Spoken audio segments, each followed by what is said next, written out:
2025 વાર્ષિક પરીક્ષા માટે વિકાસ પરીક્ષાલક્ષી અસાઇનમેન્ટ ધોરણ 9 નવનીત પ્રકાશનનો અસાઇનમેન્ટ છે અને તેમાં આજે આપણે દેખવાના છે વિષય સામાજિક વિજ્ઞાન। એમાં કુલ ગુણ છે 80 માર્ક્સ અને તેમાંથી આપણે આજે દેખીએ કે વિભાગ એ નું આપણે દેખીશું આજે હેતુલક્ષી પ્રશ્નો।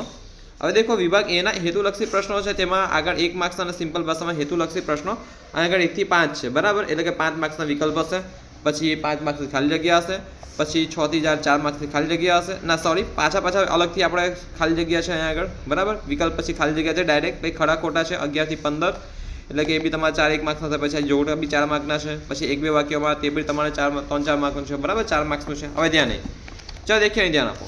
તુર્ક મુસ્લિમોએ કયું શહેર જીતી લેતા યુરોપના લોકોને ભારત તરફ આવવાનો નવો જળમાર્ગ શોધવાની જરૂર પડી? તો કે કોન્સ્ટેન્ટિનોપલ। કયું શહેર છે? કોન્સ્ટેન્ટિનોપલ। નીચેનામાંથી કયું વિધાન ખોટું છે? તો કે પ્લાસીના યુદ્ધથી કંપનીને બંગાળ, બિહાર અને ઓડિશાની દીવાની સત્તા મળી।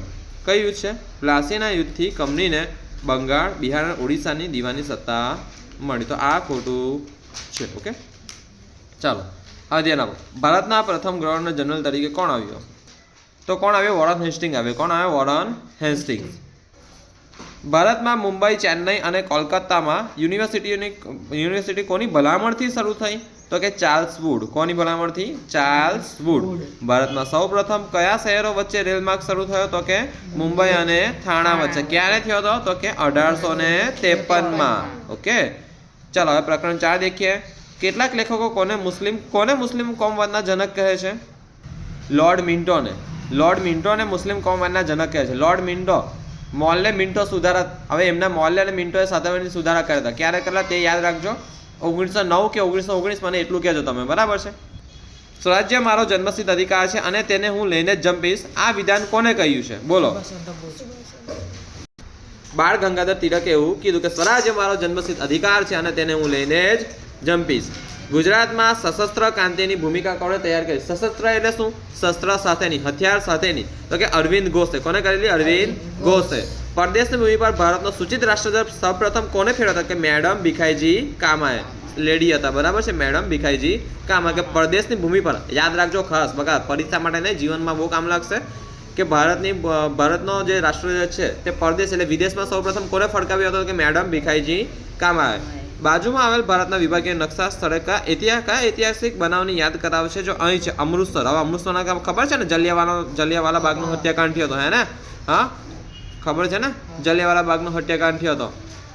ઓકે પેલા આપણે 2 ડૉક્ટર હતા બરાબર છે, તેમની ધરપકડ કરવામાં આવી હતી, ધરપકડ કરે તેના વિરુદ્ધ એમ તો કહેવાય કે સરઘસ ને બધું કરાયું, આંદોલન કરાયા હતા બરાબર, અને ત્યાં પછી જલિયાવાલા બાગમાં કોઈક ખાસ પ્રસંગ હતો એટલે લોકો ભેગા થયા હતા, ત્યાં આપણે ભેગા થયા હતા, ત્યાં જનરલ ઓ ડાયરે ત્યાં ભેગા થયા, ત્યાં પછી એમનો ગોળીબાર કરાયા હતા, ગોળીબારમાં બકા કેટલા હજારો લોકો ત્યાં આપણા મરી ગયા હતા। કેટલા લોકો બકા કોર્ટની બહાર છડકવા ગયા હતા, તેમને ગોળી મારી દીધા, કેટલાક લોકો કૂવામાં પડી ગયા હતા, એકની ઉપર પડ્યા એટલે ત્યાં કચડાઈ ગયા, કેટલા લોકો આગળ, મને ગેટ ફક્ત એક જ હતો એટલે કે આગળ ગેટથી જવા ગયા પણ પેલા ગોળીથી ઉડાઈ પડ્યા બરાબર છે। ચાલો હવે ધ્યાન નહીં, સ્વતંત્રતા અથવા આઝાદી મળ્યા બાદ ભારતના તત્કાલીન ગૃહપ્રધાન તરીકે કોની નિમણૂક થઈ? તો કે સરદાર વલ્લભભાઈ પટેલ। ગુજરાત રાજ્યનો સ્થાપના દિન કયો છે? તો 1 મે 1 મે 1 મે 1 પણ 1 મે શું? 1 મે 1960। કયો કેન્દ્ર શાસિત પ્રદેશ નથી?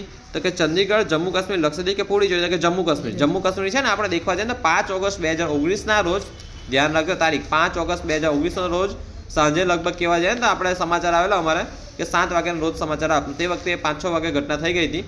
5 ઓગસ્ટ 2019ના રોજ જમ્મુ કાશ્મીરમાંથી આર્ટિકલ 270 અને આર્ટિકલ 35 કે 33 સમથિંગ નાબૂદ કરાય, અને એ નાબૂદ કરાય ત્યાં પછી જમ્મુ કાશ્મીરના રાજ્યને પણ કેન્દ્ર શાસિત બનાવાયું બરાબર। આગળ જઈને ચાલો, નીચેનામાંથી કયા 2 રાજ્યો સેવન સિસ્ટરમાં નથી? 7 સિસ્ટર 7 બહેનો, મણિપુર, અસમ, આ તો છે, મિઝોરમ, નાગાલેન્ડ આ પણ છે, ત્રિપુરા, અરુણાચલ પ્રદેશ આ પણ છે, ઉત્તરાખંડ તો યુપીની ઉપર આવ્યું તો કે આ નથી, હે ને?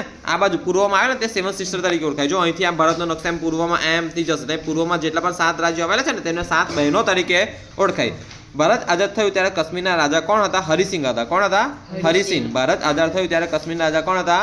હરિસિંહ હતા। ચાલો હવે પ્રકરણ 10 देखिए કે લોકસભાના સભ્યોની સમય મર્યાદા કેટલા વર્ષની છે? તો કે 5 વર્ષ. કેટલા વર્ષ? 5 વર્ષ. હવે વિધાનસભાના સભ્યપદ માટે વય મર્યાદા કેટલા વર્ષની નક્કી થઈ છે? તો કે 25 વર્ષ. કેટલા વર્ષ? 25 વર્ષ. વિધાનસભાના સભ્યપદ માટે વય મર્યાદા કેટલા વર્ષની નક્કી થઈ છે? 25 વર્ષ. સંસદમાં અંદાજપત્ર કોણ રજૂ કરે છે? કે નાણાપ્રધાન. કોણ? નાણાપ્રધાન અથવા નાણાં મંત્રી. ભારતમાં કઈ પદ્ધતિની સરકાર છે? તો કે ભારતમાં સંસદીય પદ્ધતિની. કઈ? સંસદીય. પ્રમુખ પદ્ધતિ આ અમેરિકામાં છે. પ્રમુખ પદ્ધતિ અમેરિકામાં, જ્યારે સંસદીય પદ્ધતિ ભારતમાં છે. લોકસભાના પ્રથમ અધ્યક્ષ કોણ હતા? તો કે શ્રી ગણેશ વાસુદેવ માવડંકર. શ્રી ગણેશ વાસુદેવ માવડંકર. શ્રી ગણેશ વાસુદેવ માવડંકર લોકસભાના પ્રથમ અધ્યક્ષ હતા. હા દેખીએ વિશ્વમાં વસ્તીની દ્રષ્ટિએ સૌથી મોટો લોકશાહી દેશ કયો છે? તો કે ભારત. કયો છે? ભારત. આપણા દેશમાં સાર્વત્રિક પુખ્ત વય મતાધિકાર મતાધિકારમાં ખાલી જગ્યા સિદ્ધાંત સ્વીકારવામાં આવ્યો. સાર્વત્રિક પુખ્ત વય મતાધિકાર તો કે વ્યક્તિ દીઠ એક જ મત. વ્યક્તિ દીઠ કેટલા મત? એક મત. લોકમતના ઘડતર માટે ખાલી જગ્યા માધ્યમ ઓછું અસરકારક હોય છે. મુદ્રિત એટલે છાપેલું આવે ને, આ ચોપડા છાપેલા તેને મુદ્રિત કહેવાય. ચાલો, ઈવીએમ નું સાચું પૂરું નામ જણાવો. વોટ કરે ને તો ઈવીએમ મશીન દ્વારા થાય. ઈવીએમ નું પૂરું નામ શું છે? Electronic voting machine. Electronic voting machine. Electronic voting machine. ચાલો, સંસદીય સરકાર સંપૂર્ણપણે કોને જવાબદાર હોય છે? તો કે લોકસભાને. કઈ સભાને? લોકસભાને. રાજ્યસભાને નહીં પણ લોકસભાને. વડાપ્રધાન, રાષ્ટ્રપતિ અથવા રાષ્ટ્રપ્રમુખને નહીં પણ લોકસભાને. સંસદીય સરકાર સંપૂર્ણપણે કોને જવાબદાર હોય છે? લોકસભાને.